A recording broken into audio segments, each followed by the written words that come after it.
How do you feel about going back into Buffalo, considering what happened a year ago? What happened a year ago? I'm messing with you. No, it's a good opportunity. Obviously, new team, both sides of the ball, and like I said earlier, I've learned a lot from it, but I've tried my best to close the book on that and then move on. And yeah, I think it's going to be a really good test for the team. It's obviously a tough place to play, very good team. They're rolling right now, so it's going to be a battle, and looking forward to it. What is your comfort level after these first 2 games that you started this year?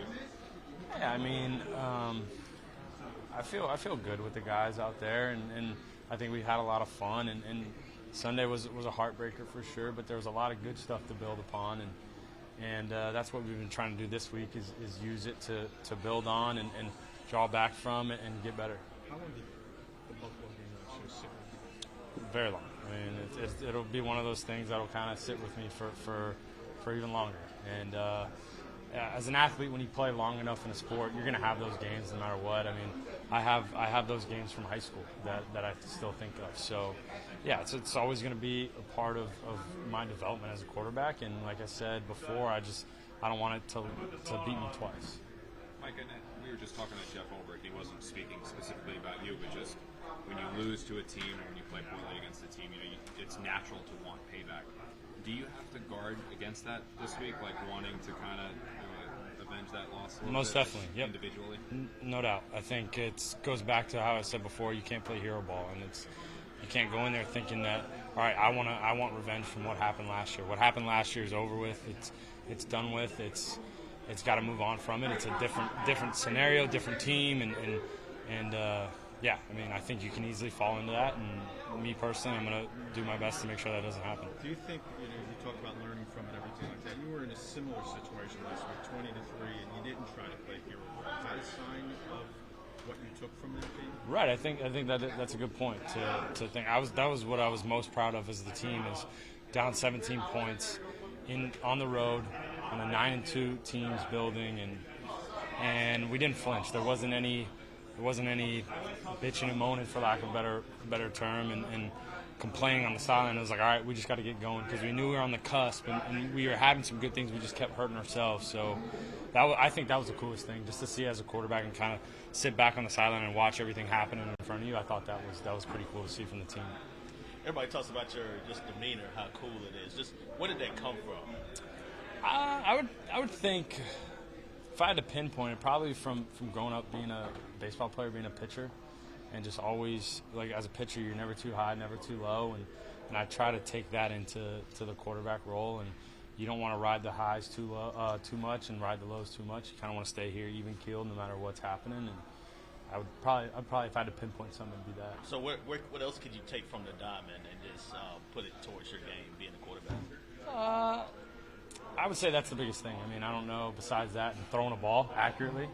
And when you don't throw it accurately, bad things happen. So I guess besides that, that's probably it. Mike, I think last year Joe Burrow was talking about his chemistry with Chase.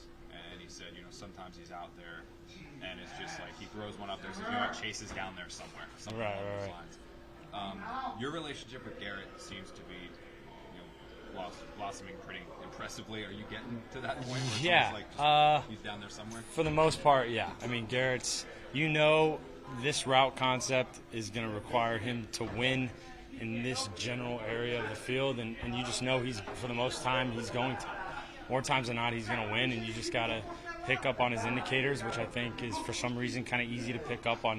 When he's about to do certain things, and it just comes with reps, and it'll only get better for him because seems to be getting better every week, and it's a lot of fun to watch. Mike, was that pass at the end of the first half a classic example of what you're talking about? Kind of when the defender's back was to right? you, yeah, exactly. Yeah, like Garrett seems to get DBs in that position a lot, and anytime a DB's back's turned to you and turn to the ball, it's really hard for them to make a play on the ball, especially when they're trying to guard Garrett. So, yeah, he seems to be doing that a lot lately. So whenever that happens, just got to throw it to where the route calls, and he'll make a play more times than not.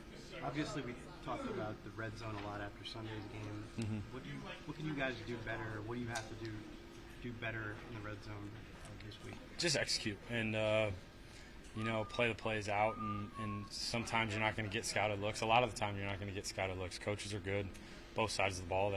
They all get paid good money for that. So you just got to go out there and play each play and not let prior plays kind of trickle down into the next and set yourself back and things like that. So it's just really honing in on the details and the execution of it. What has Bam showed you the last couple weeks?